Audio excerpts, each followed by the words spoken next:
I ragazzi hanno proprio voglia di dire il loro parere, di dire la loro anche su temi importanti come la salute, il volontariato e la partecipazione sociale.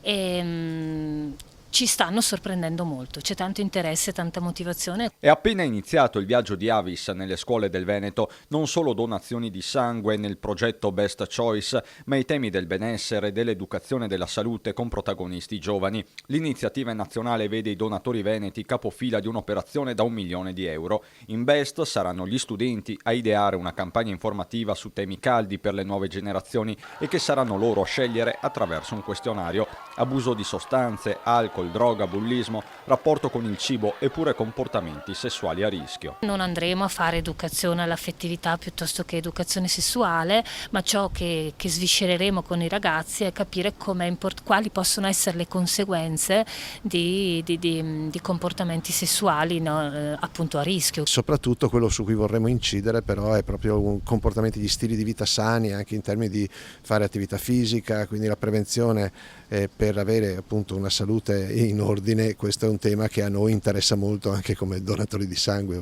La prima scuola a iniziare il percorso con Avis sarà l'Istituto Nightingale di Castelfranco, poi seguiranno altre 9 scuole in tutto il Veneto. Per Avis, che da anni entra con regolarità nelle aule per promuovere la cultura della solidarietà, si tratta di una nuova sfida. Si cerca di uscire anche un po' dalla comfort zone della donazione e si cerca di andare anche su tematiche della salute che comunque riguardano il lavoro di Avis e quindi sono importanti, soprattutto per la fascia d'età su cui si va a incidere, che è quella dei 14, 16, 17 anni.